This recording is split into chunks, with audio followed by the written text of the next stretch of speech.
y son las contribuciones a la reforma agraria, productividad, tecnología y propiedad.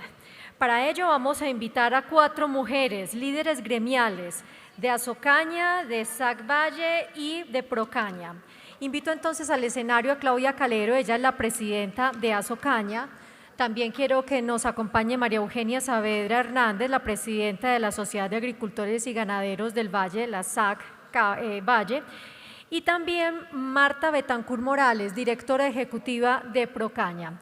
A las 3 las invitamos al escenario para este siguiente panel y en la moderación de esta conversación estará con nosotros Diana Calderón, periodista de más de 35 años de experiencia, directora de Noticias del Mediodía de Caracol Radio. A esta hora debería estar al aire, pero nos imaginamos que quedó un perfecto reemplazo para Diana a esta hora, y en la noche está también siempre acompañándonos en hora 20. Rápidamente, para que nos hagamos a una idea de la calidad de nuestras invitadas, Claudia Calero es ingeniera sanitaria de la Universidad del Valle, ha impulsado estrategias de desarrollo sostenible entre ingenios y cultivadores. María Eugenia Saavedra es ingeniera agrónoma de la Universidad Nacional de Palmira. Desde 2029 está vinculada a la SAC y es su presidenta desde 2020. Y Marta Betancur es líder en el sector agroindustrial de la caña de azúcar, directora ejecutiva desde hace más de 20 años de la entidad. Bienvenidas. Gracias y gracias por quedarse en el escenario a esta hora del mediodía. Después de lo que hemos escuchado, no nos puede quedar pequeño, ¿no? No nos puede quedar pequeño el desafío que tenemos en todo este norte del Cauca y en este sector. Yo quisiera empezar hablando de crecimiento, de competitividad. Acabamos de conocer el dato de crecimiento del DANE, menos 0.3 para el tercer trimestre. Pero no será posible hablar de eso, no será posible hablar de productividad si no hablamos de reforma agraria. Si no hablamos de reforma agraria que pasa por la entrega de tierras, pero no una entrega de tierras única, sino una entrega de tierras acompañada de una política de productividad de la tierra, de adopción de tecnologías, de garantías de seguridad física y jurídica, de soluciones interétnicas. Y para eso están estas mujeres aquí. Yo quiero empezar por Claudia Calero. Gracias, Claudia, presidenta de Azocaña. Y voy a empezar por la última pregunta que tenía, porque esa reforma agraria de la que hablábamos también parte de la necesidad de brindar educación, de oportunidades a esos habitantes de la ruralidad. Hay 2 iniciativas, Compromiso Rural y Corazón de Caña.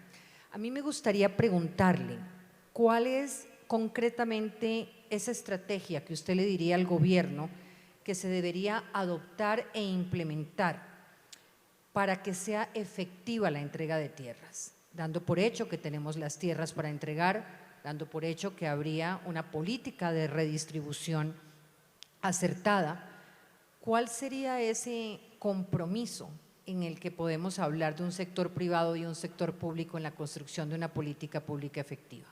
Bueno, muy buenas tardes a todos. Tenemos también un reto de que el hambre no nos llene ahora. Yo iniciaría diciendo que, con una analogía, y es que uno no come tierra, sino que come lo que la tierra produce. Y que es importante la entrega de tierras, pero esa tierra tiene que ir vestida. Ya en múltiples conversaciones que hemos tenido hoy, se ha dejado ver que la tierra, si no tiene distritos de riego, si no tiene vías, si no tiene ciencia, tecnología e innovación, sin duda seguirá siendo inoperante, improductiva.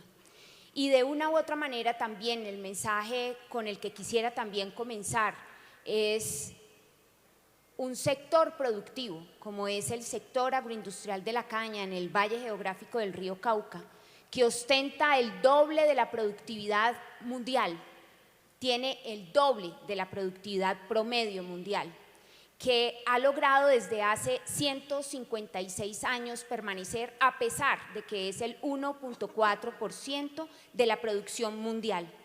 Esto se debe a que somos la boutique a nivel mundial que nos permite ser los más altos en producción, poder tener hoy día en el sector cañero, un tema de inteligencia artificial, de innovación definitivamente de talla mundial. Si esto no se transfiere a otros sectores, definitivamente no podríamos hablar de un desarrollo. El desarrollo solo se logra de la mano de este cóctel: ciencia, tecnología, innovación. Y bien lo decías, Diana, cuando hablabas de qué aportaríamos nosotros como sector privado, y lo veíamos con mis colegas anteriores. El sector privado es una pieza clave para el desarrollo agrícola en Colombia y tenemos que sentirnos absolutamente orgullosos. Este sector y todos los que estamos incluidos en la SAC tenemos un desarrollo, una innovación, una tecnología que podemos transmitir y compartir a otros sectores. Bien se habla hoy de la economía popular, sin duda es importante y hay que apoyarla, pero esta economía popular debe de darse de la mano del sector agroindustrial. Nosotros podemos contribuir, sabemos producir y sabemos hacer empresa. Esto se lo hemos expresado al gobierno nacional. Sabemos hacer empresa, esas economías populares, esas empresas comunitarias tienen que ser generadoras de unos circuitos económicos virtuosos, tienen que ser generadoras de empleo y empleo de calidad y de bienestar. La seguridad alimentaria es muy importante y esto se propende por ella, pero también tenemos que propender por generar excedentes que contribuyan a mejorar esos estándares de calidad de vida de las regiones, y esos estándares de calidad de vida de las regiones también los necesitan esas comunidades o esas minorías étnicas que estamos dispuestas a acompañar, por supuesto. Ese círculo virtuoso, ese cóctel de ciencia, tecnología e innovación, le falta un pedacito y es el recurso humano.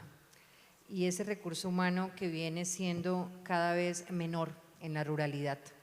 ¿Cómo trabajar ese tema? ¿Cómo hacer que el campo sea atractivo para los jóvenes?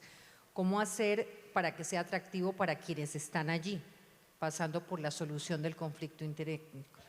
Esta es una muy buena pregunta y que definitivamente nos apasiona investigar pues sus respuestas. El campo colombiano, como el resto del mundo, tiene una carencia de mano de obra.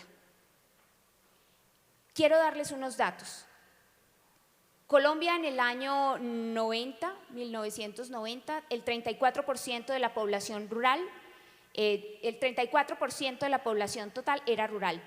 2020, esta población es del 24%. La conectividad en la zona rural es del 13%. A nivel de Latinoamérica es del 18%. La conectividad en zona urbana puede estar en el orden del 56%. ¿Es que acaso nuestros jóvenes no quisieran tener un celular y poder utilizar la inteligencia artificial que podemos lograr con ella para poder sembrar, para poder saber cuándo sembrar porque hay una pluviosidad o no? Los jóvenes urbanos y los jóvenes rurales tienen las mismas expectativas, nacieron con la tecnología, pero hay una situación aún más crítica en el campo colombiano y es precisamente la violencia.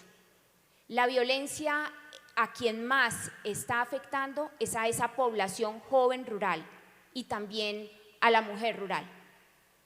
Hoy tenemos serios conflictos, por ejemplo, tenemos el reclutamiento de niños. Hoy salió un dato de la Defensoría, cerca de 600 niños han sido llevados a las filas criminales. De igual manera tenemos muchos estamentos de la criminalidad que por supuesto en el norte del Cauca nos tienen afectados. Tenemos grupos ilegales que cada día están creciendo. Esa es la ruralidad y en eso está expuesto. De esta manera podemos decir que tenemos unos retos grandísimos en la ruralidad. No tenemos mano de obra porque se ha ido a las zonas urbanas a unas mejores condiciones. ¿Cómo enamorar a estos jóvenes rurales para que se queden en el campo? Primero, seguridad. Y ya lo habíamos escuchado en los anteriores paneles. Sin seguridad no hay desarrollo. Sin seguridad no podemos hablar de prosperidad. Sin seguridad no podemos decir que Colombia tiene un mundo mejor. En ese contexto, además de la seguridad, oportunidades para estos jóvenes rurales. También quieren educación y educación de calidad. También quieren salud, no el centro médico que va de forma intermitente.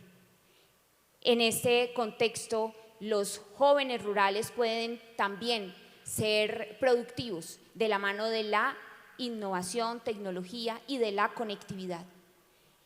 El Estado colombiano debe de pensar en que esa conectividad ayudará al desarrollo del campo colombiano. Y quiero cerrar diciendo, Diana, lo siguiente: para poder que haya un desarrollo rural integral, permanente en el tiempo en nuestro país, tenemos que dejar de pensar en políticas de gobierno, tenemos que pensar en políticas de Estado. Cada 4 años una política agraria no puede generar las transformaciones que estamos esperando.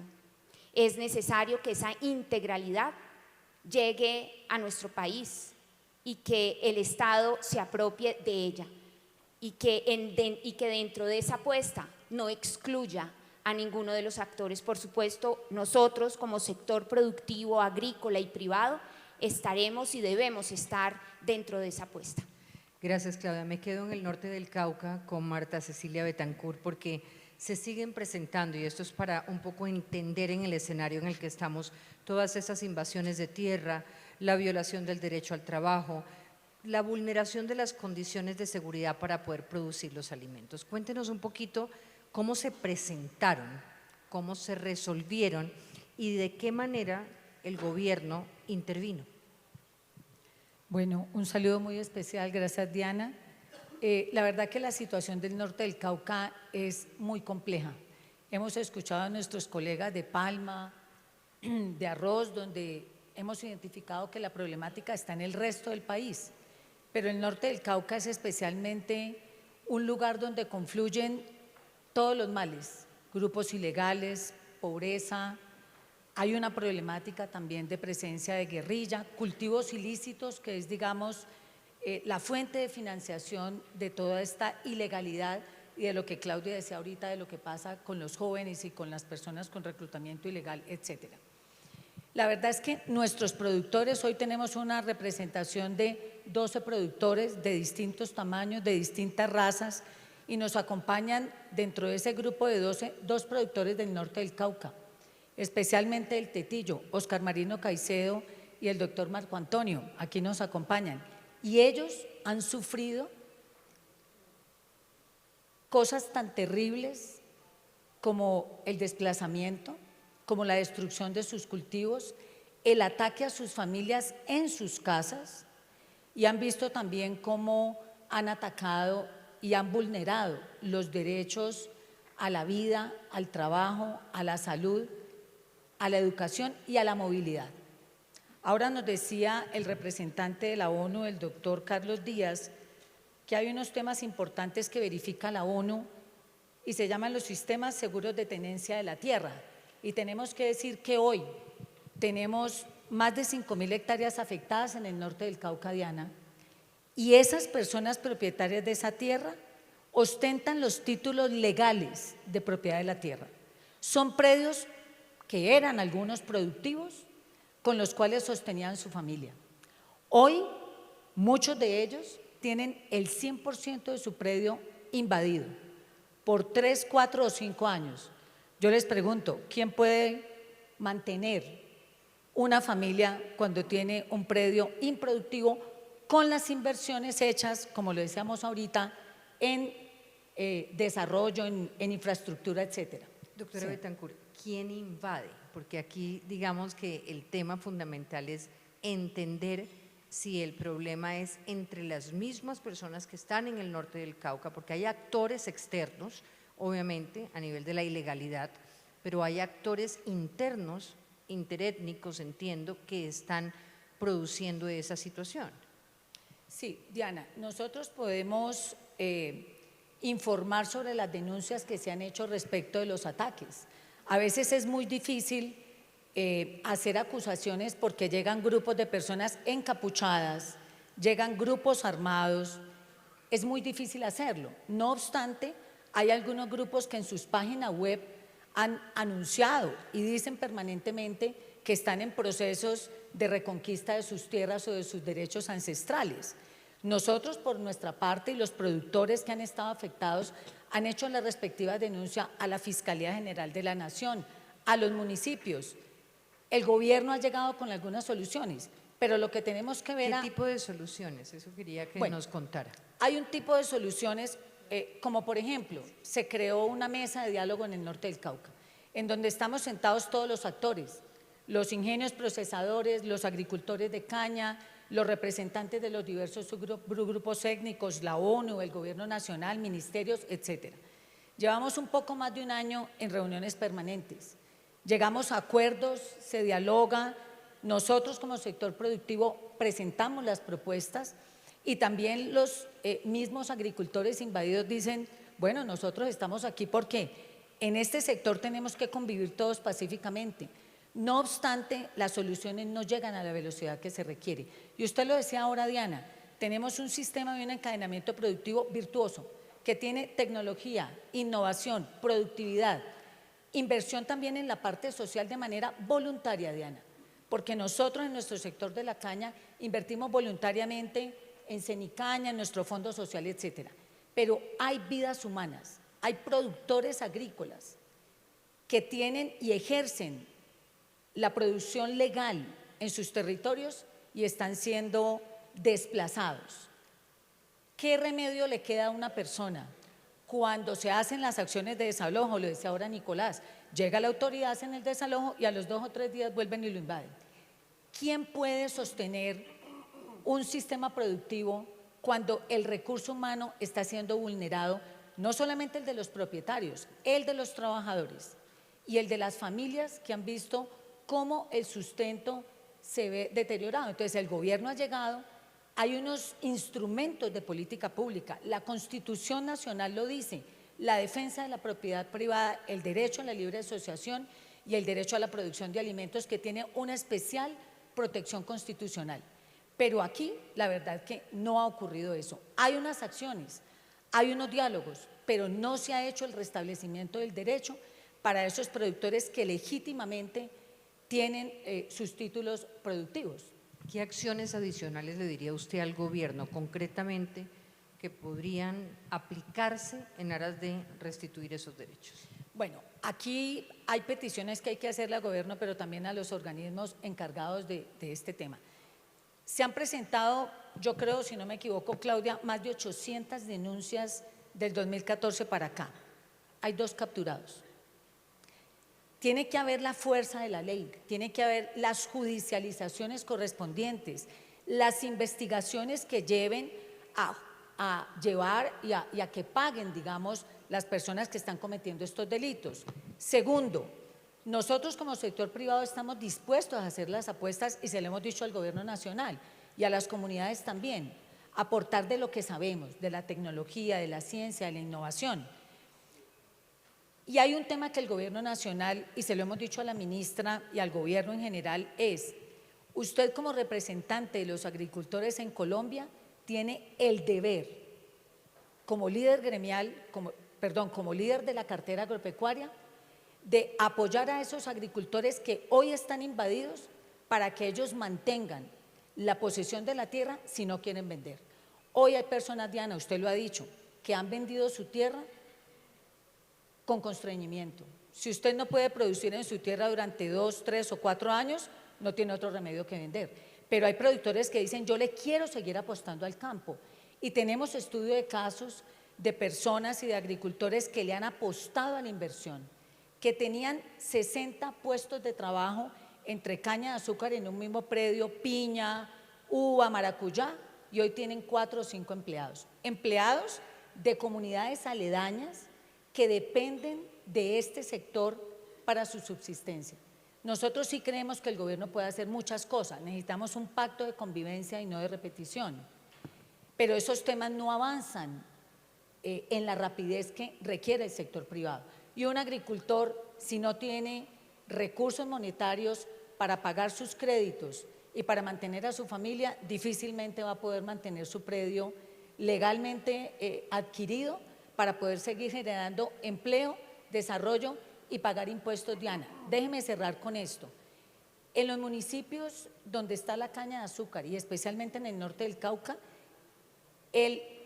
más del 80% de los ingresos de ese municipio dependen del sector agroindustrial del azúcar, de la caña, en el pago de impuesto predial y en el pago de impuesto de industria y comercio. Y por eso hay que pedirle, no solamente al gobierno nacional, sino a los locales, una especial protección para los productores que están afectados. Suena a la necesidad de toda una revisión institucional para solucionar el conflicto. Hay 1000 cosas que se están haciendo bien. En la SAC Valle, múltiples proyectos de recuperación de ecosistemas, que me parece que no es nada fácil en medio de una situación de conflicto armado, de producción sostenible, de comercialización. La pregunta aquí es, ¿cuál de todas esas iniciativas sería en la que usted le diría al gobierno invierta, en la que pueda contribuir realmente a una reforma agraria exitosa? Bueno, buenas tardes para todos. Ahí tengo un poquito de disponía, pero aquí estamos. Son 2 situaciones muy importantes. Una, partiendo de un imaginario de que hay una planeación en los procesos de reforma agraria. Y le dicen, este predio tiene agua, tiene riego, tiene vías, tiene todo. Con esas condiciones me voy y le pregunto a los productores, ¿quiénes tienen vocación para trabajar en esta finca? Porque la vocación puede ir a muchos sectores, pero tiene que querer el campo para saber que trabajar de sol a sol con el riesgo del agua es una inversión con muchas aristas difíciles de proteger y que quiera arriesgarse, o sea, con ganas. Una vez tienen las ganas, tiene que trabajar con un grupo, porque normalmente estos procesos de reforma agraria lo hacen con grupos de familias. Y hay que plantear desde 2 puntos de vista, el productivo y el social. ¿Cuál de los 2 es importante? Los 2 son muy importantes. Entonces, si yo te digo, listo, partiendo de ese imaginario, hay unos cultivos que son los cultivos permanentes. ¿Por qué recomendaríamos los cultivos permanentes? Porque generan arraigo, porque yo veo un árbol que va creciendo y no lo voy a dejar destruir, lo cuido, lo protejo. Entonces, en esos cultivos permanentes, ¿quiénes están? Está el cacao con los sistemas agroforestales, está la palma, están los frutales y están los mismos forestales por sí, los maderables. Y con ellos van asociados los cultivos que hacen que lleguen a una producción estos cultivos principales. Con esa característica de que somos un país con cacao de aroma, que producimos frutas permanentemente y que el país tiene casi 7 millones de hectáreas para forestales, nosotros podríamos decir, estos programas van allí, acompañadas siempre de un componente de seguridad alimentaria. Y luego trabajar con todas estas familias el tema social, pero el tema social de convivencia, de cómo trabajamos juntos, de cómo planeamos juntos, de cómo nos sentimos comprometidos y cómo llegamos con estas asociaciones, porque asociaciones hay muchas, pero lo digo con todo respeto, muchas son de papel. Esas organizaciones lleguen a procesos de comercialización. Ese era el punto que quería preguntarle, es cómo los afiliados han enfrentado ese reto de comercialización. Mira, ¿cómo se mueve la comercialización? Yo ofrezco, tú necesitas. Tú pides. ¿Y tú qué pides? Frecuencia, calidad, volúmenes. ¿Y para eso qué necesitas? Necesitas llevar registros, necesitas tener unas certificaciones, necesitas que haya empleos formales. y que se produzca con calidad y sostenibilidad, ¿sí? Nosotros tenemos un caso aquí que hoy nos acompaña. Edward es un productor de café, plátano, y con él llevamos desde el año 2016 haciendo un acompañamiento para que él llegue a producir agroecológicamente. Hoy está más en la parte de los bosques de uso doméstico, que acompañan todo su complejo de producción. Pero ¿qué tiene? Tiene eso. Está en un proceso de certificación que le va a decir al comercio, al mercado, al que lo requiera: tengo calidad, tengo una producción permanente y puedo entregarte con confianza un producto. Entonces, bajo esas características es que nosotros decimos, tenemos en nuestros afiliados modelos que han desarrollado por iniciativa propia, porque la investigación y la inversión la han hecho ellos. Y ellos, ¿qué han hecho? Somos de puertas abiertas. Venga, miremos qué hemos hecho y compartamos con los otros productores. ¿Qué hemos logrado? Que pequeños productores tengan procesos de certificación. Pero ¿eso de qué va acompañado? Necesariamente de procesos de acompañamiento técnico integral. O sea, la asistencia del técnico, del agrónomo, pero la asistencia del ingeniero ambiental, pero también tiene que ir el administrador y lógicamente tiene que ir, es un proceso que hizo la SAC y yo creo que fuimos los primeros en llevar los abogados al campo. Todos ustedes dicen abogados, ¿y por qué? Todo lo que usted quiera, legalización, desde el mismo tema de que llevamos 20 años en un predio y ni siquiera tenemos clara cuál es la tenencia, procesos de sucesiones y el más importante, el compromiso con un contrato. Me preguntaba precisamente eso escuchándola, María Eugenia, porque nuestra conferencista anterior nos hablaba de que los alimentos no pueden ser un arma de guerra. En Colombia la tierra ha sido un arma de guerra y hoy esa reforma agraria no puede, no debería ser leída como una venganza, sino como resignificación. Y todo esto que estamos haciendo, a mí me suena que nos falta un elemento que me parece el más difícil y es ese, es cómo lograr generar algún tipo de comunicación, de diálogo a través de esos abogados, por ejemplo, en estos casos, pero con todas esas comunidades que hoy están o invadiendo, porque no es que tengan ganas de invadir, es que tienen en su imaginario un derecho que creen tener y violan el derecho de otro. ¿Qué trabajo se podría hacer o se está haciendo para poder coger a estas comunidades? Porque es que estas mesas de trabajo no es con ellos, de alguna manera, son, digamos, sobre ellos. O sea, ¿cómo trabajar con ellos? Mira, es un tema en el que muy pocas organizaciones le prestan atención y yo digo que los gremios que están en la SAC, y hablo por Fede Palma, Comité de Cafeteros, Fede Café, todos estos gremios, Arroz, que hacen asistencia técnica, involucran un componente social. Y es el tema al que más hay que invertirle, porque es donde yo genero construcción de confianza. Cuando yo construyo confianza, puedo trabajar con todos, porque sabemos, podemos tener dificultades, pero sabemos que estamos con una misma punta de lanza. ¿Para dónde vamos? Y ahí es donde trabajamos unidos. Hay que tener en cuenta que nosotros en el campo somos solidarios, pero que cuando nos comprometemos tenemos más fuerza que la solidaridad. Para cada una, ¿cuál reconocería como la principal amenaza o preocupación del sector? Y desde ese aspecto diferenciador de cada una, porque es de alguna manera el mismo sector, ¿qué le ofrece? No qué le propone al gobierno hacer, ¿qué le ofrece al gobierno que podría darle para que tenga en cuenta? Claudia. Bueno, Diana, quisiera, si me lo permites, iniciar con algo que terminó María Eugenia, y es, nosotros hoy día tenemos, según la UPRA, 15 millones de hectáreas con potencial y muy dispuestas a poderlas producir. ¿Productivas? Productivas. 15 millones de hectáreas que no sabemos qué hacer con ellas. La tierra no debería de ser el eje crítico, por lo menos en la situación del norte del Cauca.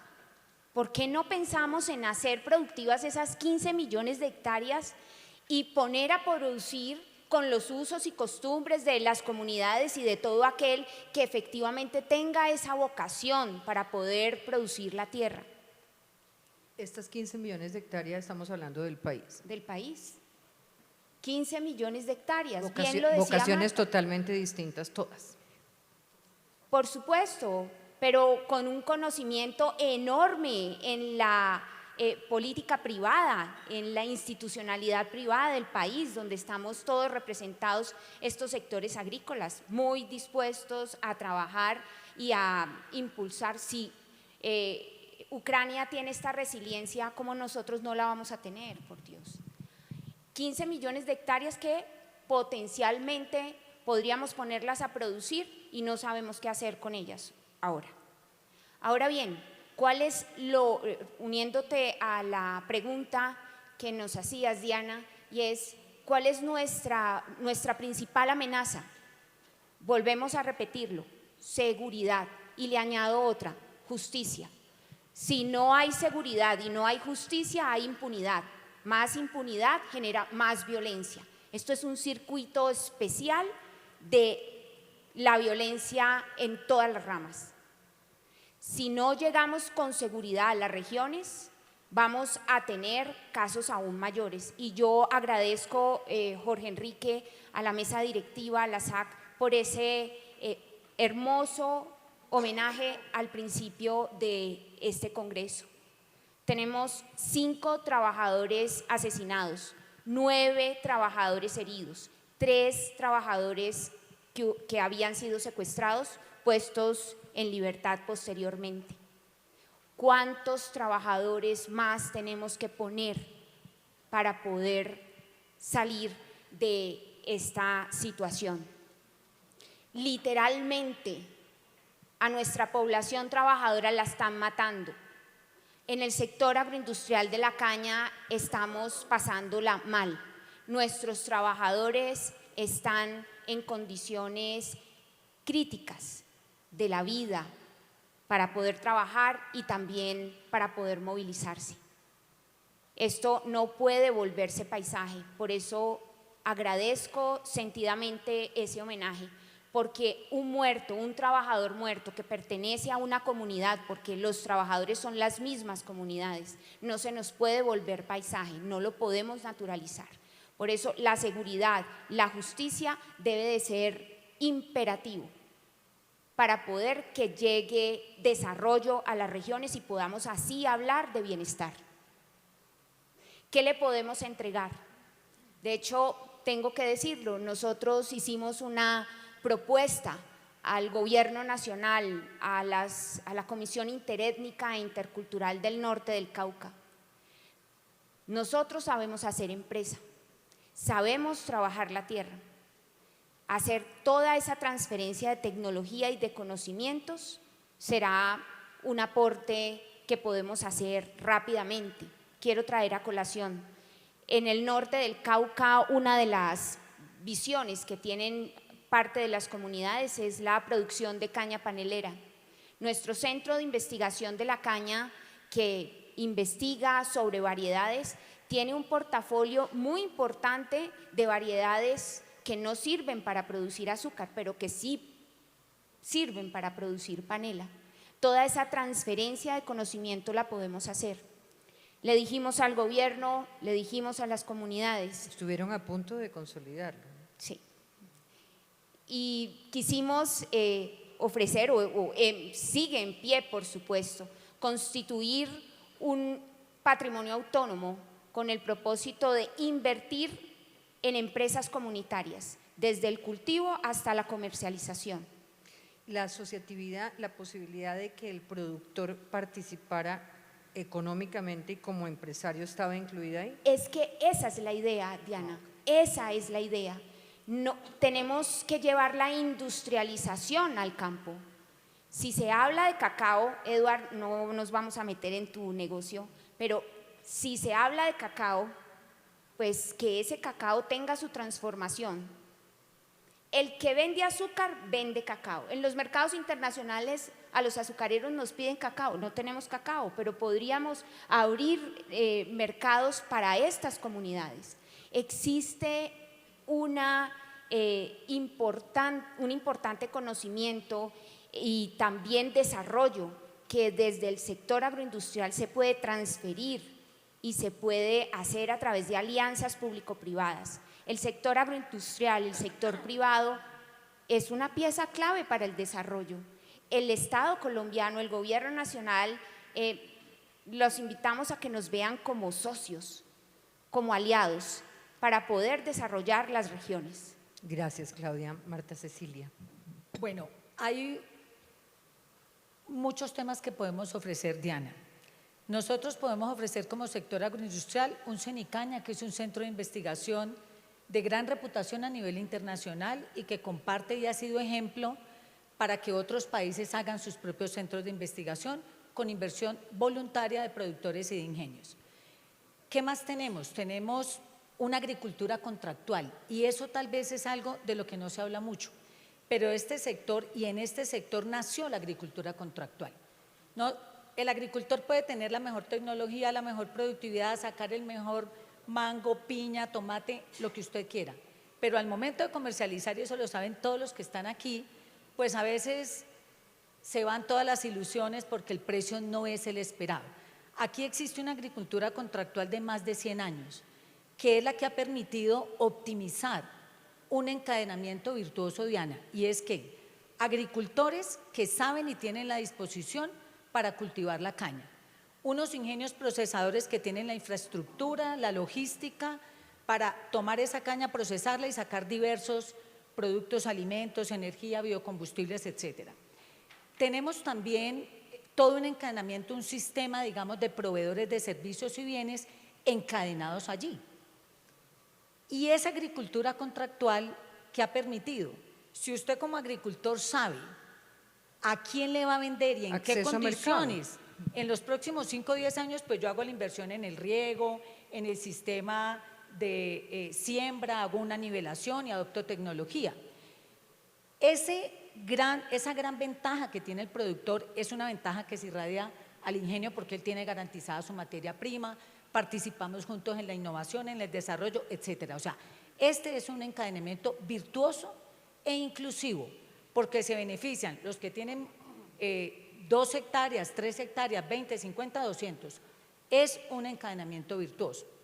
¿Qué ofrecemos? Ese conocimiento de agricultura contractual que tenemos de experiencia de más de 100 años, pues por supuesto que podemos ponerla al servicio para que se multiplique en otros sectores. ¿Qué podemos poner al servicio? Además del conocimiento en tecnologías, etcétera, tenemos agricultores muy innovadores, que son la punta de lanza para tener agricultura orgánica, para tener agricultura regenerativa, para implementar control biológico de plagas sin utilizar insecticidas, etcétera, etcétera, etcétera, que incorporan residuos de cosecha, los agricultores pequeños y grandes, para mejorar suelo, digamos desde la parte técnica, pero además que tenemos socialmente unos programas muy lindos desde hace muchos años, que son programas de apoyo para que haya educación en los territorios, programas en el que cuando usted le da empleo a una persona tiene la capacidad de poder gastar, invertir, educar a la familia. Tenemos un programa con el que llevamos apenas 1 año y medio de huertas familiares y esas huertas familiares las estamos haciendo con las comunidades de la parte media y alta, en las que estamos no solamente sembrando comida con ellos, sino construyendo un trabajo, como le decía ahora María Eugenia, armónico, que se sepa que cultivar la tierra te arraiga, que es un proceso familiar y estamos involucrando a los jóvenes allí. ¿Qué tenemos? Bueno, allí hemos invertido en 1.500 huertas, beneficiando comunidades étnicas, grupos sociales. ¿Algún tipo de alianza con la academia, con la educación superior? Porque estos muchachos, digamos, enamorarlos, como decía Claudia, para que se queden en la ruralidad, pues todo esto es una maravilla. Pero cuando tienen unas profesiones o unos accesos al aprendizaje de oficios modernos, pues los arraiga más. Por supuesto, hay muchas apuestas también en materia de educación.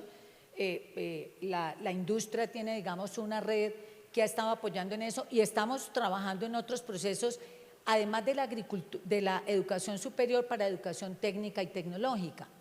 Pero permítame decirle, Diana, que tenemos otros programas que son muy importantes, como los que adelantamos con nuestro Fondo Social y la Fundación Corazón de Caña. Estamos haciendo apuestas en el territorio. Imagínese usted un sector que está permanentemente atacado, permanentemente enfrentando situaciones con grupos al margen de la ley, pero que sigue dispuesto a invertir, pero que sigue diciéndole al gobierno, aquí estamos, pero ayúdenos también. Esto lo que demuestra es que tenemos mucho para ofrecerle al gobierno, que seguimos comprometidos con la productividad y la generación de empleo, pero que necesitamos, indudablemente, como un común denominador de todos los sectores que estamos aquí, que haya seguridad física para poder ir a nuestros predios, seguridad jurídica para que se respete la propiedad privada y también que haya un compromiso para que aquel productor que tiene una tierra bien habida y productiva le permitan y le den la garantía, porque el Estado lo tiene que dar, que él siga produciendo en ese territorio sin tener temor. María Eugenia, usted se la va a poner más difícil porque escuchándolos me pregunto si hemos hecho todo tan bien, ¿por qué estamos en la situación que estamos? Un tema muy sencillo, articulación interinstitucional. Ese es el tema. No es un tema de ahora, un poquito más arraigado, pero yo pienso que como sectores hemos logrado trabajar a lo largo de tiempo con otras oficinas del Estado, pero ahorita no somos buen aliado, no estamos bien vistos. Y nosotros sí tenemos para contar que hemos hecho maravillas, lo dijo Claudia, lo dice Claudia, los que antecedieron, trabajando articuladamente con el Estado y con las comunidades. Ese es un reto que es difícil, porque precisamente tú decías, ¿cuál es la dificultad? No hay una articulación hoy en día. ¿Y qué es lo que nosotros tenemos que hacer? Mirarnos trabajando juntos. La ministra lo decía esta mañana, en el desarrollo conjunto, y nos invitaba a que nos viéramos juntos, pero es que no nos tenemos que ver, tenemos que trabajar. Y eso hay que hacerlo hablando, dialogando con compromisos y aportando. Eso nos falta, o sea, nosotros queremos, por eso estamos en este congreso. ¿Sí? ¿Qué es lo que tenemos como SAC para aportar? 99 años de trabajo. Primero desde hace 8 años fuimos EPSEA, hoy en día somos Exagro.